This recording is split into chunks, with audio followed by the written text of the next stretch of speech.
You may very well hear a lot about accredited investors. What are they? What's the classification? What's so special about them?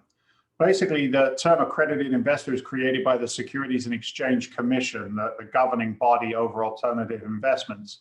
And they determine that an individual is accredited based on their past earning history plus 1 year's projected earning history going forward. And if an individual or a family meets a certain criteria, they're then classified as accredited. Well, why does somebody want to be accredited, or what's the advantages of accreditation? Well, accredited investors are afforded an opportunity to look at what we call the institutional quality investments. These are the deals that we put into our fund. So they get to see opportunity that non-accredited investors obviously don't get to see. So what we can do is I'll share a screen with you here, and we'll just look at what those numbers are and how they may or may not apply to you right now in your life. So again, the SEC says this. It says that an accredited investor as an individual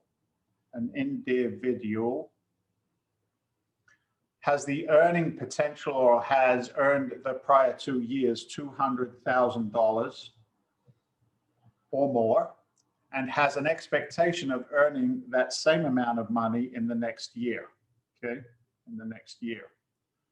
So that's how an individual could qualify as an accredited investor. The next level for us to understand is a household,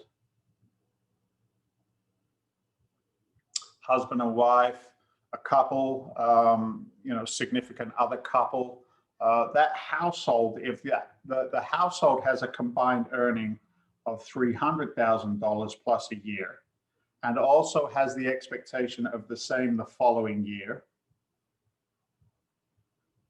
then they also can be classed as accredited investors. Now, it's important to understand that those numbers of 200 and 300, they need to be 2 years prior to the time of seeking accreditation, if you will. So you have to show a 2-year history of that earning capacity. Then the third way that accreditation can be achieved is if an individual or a household has $1 million in net worth. Now, that net worth cannot, not including primary residence. So if a household earns 275, we'll say 200, 100 each, and they have 700,000 in equity in their house, their net worth doesn't meet the requirement, nor does their earned income. So they would not classify as an accredited investor.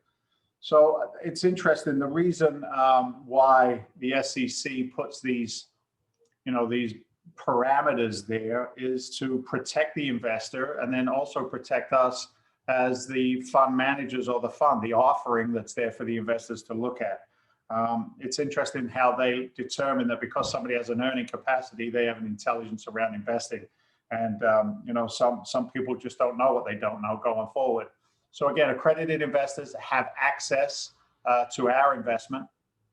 We are what's called a 506C Regulation D fund, or a Reg D 506C fund, which determines that we can only work with accredited investors. There are funds that don't work with accredited investors, and we may change our structure on our second fund, which we're in the process of building out now.